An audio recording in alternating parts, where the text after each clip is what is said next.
Good evening. Oxbridge literature YouTube channel पर आप सबका स्वागत है। मैं हूं नासिर।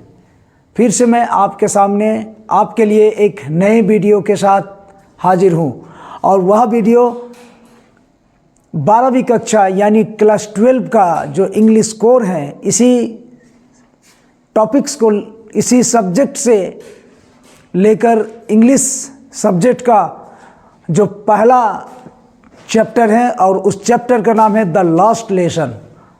और इसी चैप्टर से संबंधित मैं आपके लिए इस चैप्टर से जो एमसीक्यू है और एग्ज़ाम में बेस्ड, जिस तरह से आपको एग्ज़ाम में हर बार प्रतिवर्ष जो आपको प्रश्न पूछा जाता है एमसीक्यू में, उसी बेस्ड पर आज हम इस वीडियो को लाया हैं। तो चलते हैं बिना देर किए हुए।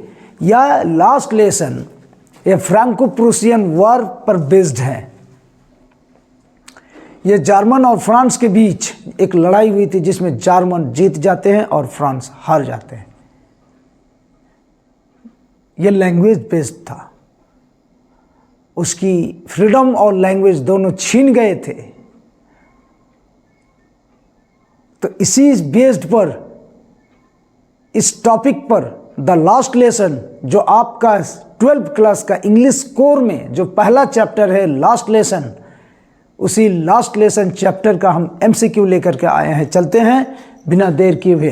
पहला क्या है? Who is the author of the last lesson. Last lesson खुद एक चैप्टर का नाम है। हालांकि यह चैप्टर उस किताब का फ्लेमिंगो बुक का जो पहला चैप्टर है, उस चैप्टर का नाम है द लास्ट लेसन। हालांकि ये टर्म इसलिए दिया गया था क्योंकि जब फ्रांस हार जाते हैं और जर्मन जीत जाते हैं तो जर्मन की राजधानी बर्लिन से एक आदेश आती है, कहता है कि this is the last lesson in French language.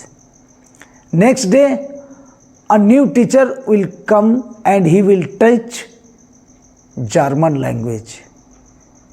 इसी से ही ये टर्म पड़ा है। इस चैप्टर का जो टाइटल आया है द लास्ट लेसन, चूँकि एक आदेश आए थे कि यही आखिरी पाठ होगा फ्रेंच भाषा का।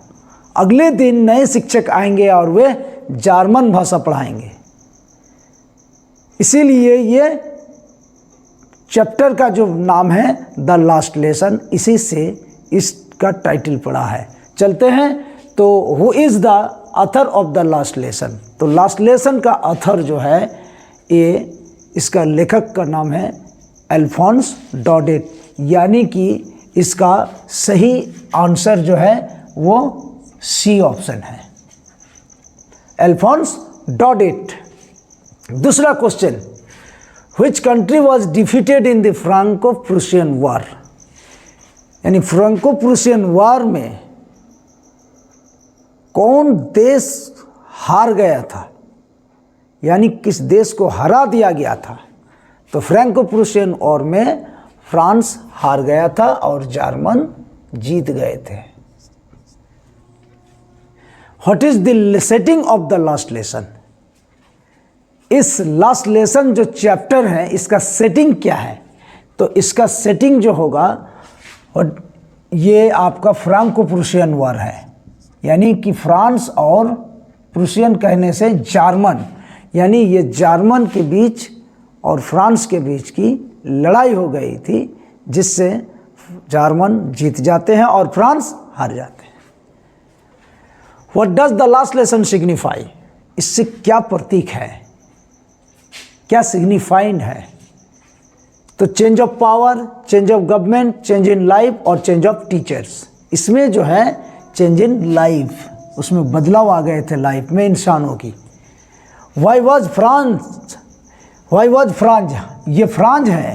हालांकि ये फ्रांस एक स्टूडेंट है और उस विद्यालय में जो टीचर थे एम हेमेल, वो सारे बच्चों को एक दिन पहले पार्टिसिपल, जो इंग्लिश ग्रामर का, उस पार्टिसिपल के ऊपर एम हेमेल टीचर सभी बच्चों को उसके ऊपर होमवर्क पूछा था, यानी होमवर्क दिया था और कहा कि इसके ऊपर अगले दिन हम आपसे पूछेंगे।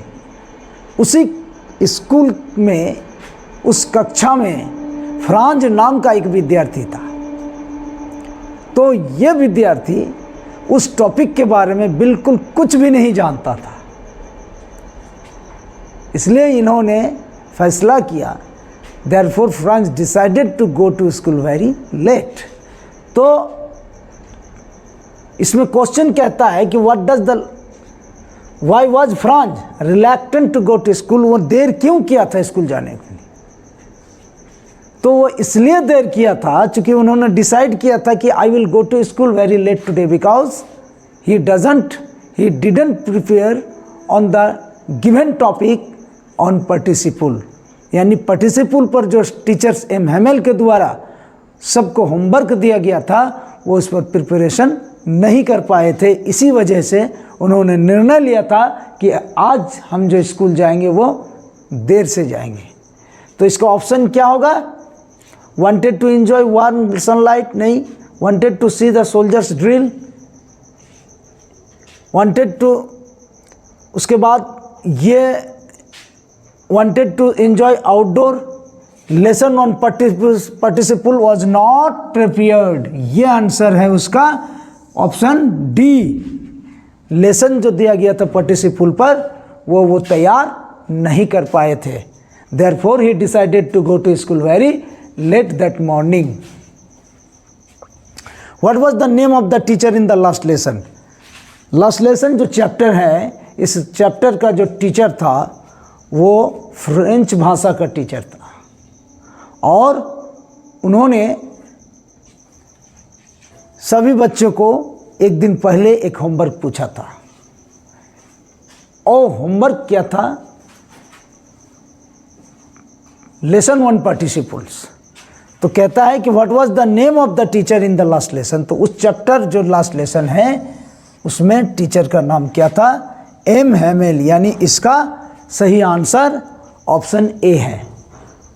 Whom did M. Hamel blame for not sending students to school? उसमें कुछ और विचित्र आपको स्ट्रेंज देखने को मिलता है कि वो लास्ट दिन था, आखिरी क्लास था, उसके बाद अब फ्रेंच भाषा का कोई क्लास नहीं होने वाला था।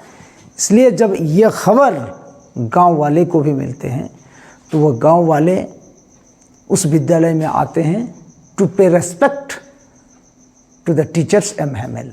एम हेमेल को सम्मान करने के लिए, चूँकि एम हेमेल उस विद्यालय में पिछले 40 साल से पढ़ा रहे थे। तो यहाँ पर M Hamel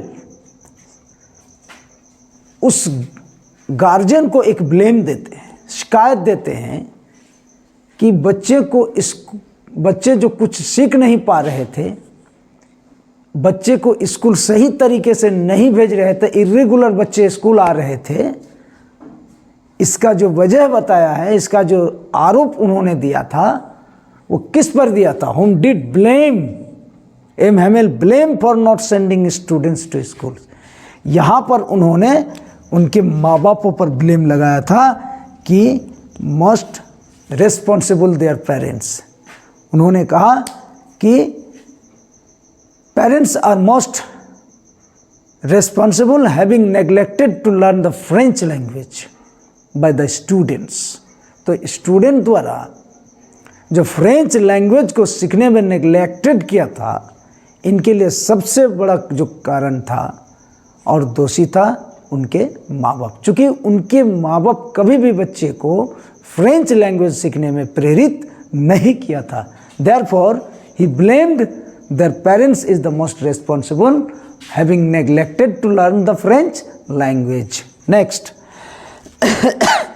what did Franz, ये जो फ्रांज स्टूडेंट जो स्कूल आने में देर किया था, वो इसलिए देर किया था क्योंकि वो पार्टिसिपल पर तैयार नहीं किया था, जो होमवर्क टीचर एम हेमेल ने क्लास के अंदर एक दिन पहले पूछा था। उस ऑर्डर आने से पहले, जब ऑर्डर आया था जर्मन की राजधानी बर्लिन से, उसके एक दिन पहले ही फ्रांज को, सिर्फ फ्रांज ही नहीं बल्कि सारे स्टूडेंट्स को एम हेमेल टीचर्स जो पार्टिसिपल पर होमवर्क पूछा था वो नहीं प्रिपरेशन ले पाए थे, वो नहीं जानते थे. Even he didn't know even a single word about the participle. That's why he decided to go to school very late that morning. He decided that in the first class he will be absent. But when he was going to school, he saw a crowd, huge crowd in front of bulletin board. There were so many peoples. It was a huge crowd of people, and the people were reading the bulletin board. On the bulletin board, there was an order which was written on the bulletin board. All the people were reading. On that board, it was written that this is the last lesson in French language. Next day, a new teacher will come and he will teach German language. When Franz saw this crowd, he also decided to go and see the order. When he saw the order and read, he had decided to go to school very soon instead of late. तो उन्होंने जब खुद पढ़ लिया Franz उस आदेश को, तो वो अपने मूड को बदल लेते हैं और पुनः देर के वजह से जल्दी ही जाने का फैसला करता है. वही ये फ्रांज है. What did Franz find on reaching the school? तो स्कूल जब वो पहुंच जाते हैं तो पहुंचने के बाद वो क्या पाता है वो स्कूल के अंदर, क्लासरूम के अंदर, तो वो एकदम इसका सही आंसर क्या होगा, ये डी ऑप्शन है. अब इसका मैं बताता हूँ कि वो दिन सभी बच्चे के लिए बहुत ही दुखदायक दिन था, क्योंकि वो अपनी भाषा की आज़ादी को खो रहे हैं. वो उस भाषा को पढ़ नहीं पाएंगे. इसलिए एकदम पूरी संपूर्ण स्कूल और क्लास स्ट्रेंज एंड क्वाइटनेस, विचित्र शांति था. Everyone were in sad mood. तो अगर आप अपनी इस कोर्स को पूरा करना चाहते हैं, एग्ज़ाम बहुत ही नज़दीक है आपका. ये झारखंड में सेकेंड ईयर यानी कि इंटर 12 का एग्ज़ाम फरवरी में आयोजित होने जा रहा है. इसलिए अगर आप क्लास 12 के बच्चे हैं, स्टूडेंट्स हैं, तो आप लगातार इस वीडियो में बने रहें. आपको हर एक वीडियो, हर एक चैप्टर का मैं वीडियो बनाऊंगा, सब्जेक्टिव और ऑब्जेक्टिव दोनों. साथ ही एडवांस राइटिंग स्किल का मैं एक एक करके वीडियो आपके लिए लाऊंगा. अगर आप पहली बार हैं तो आप हमारे इस चैनल को बिल्कुल सब्सक्राइब करना ना भूलें. आप सब्सक्राइब करें, press the bell icon, share करें, लाइक करें और आप कमेंट भी करें. तब तक के लिए आप हमें दीजिए इजाज़त. मैं फिर आपसे मिलता हूं अगले वीडियो में अगले टॉपिक के साथ. धन्यवाद.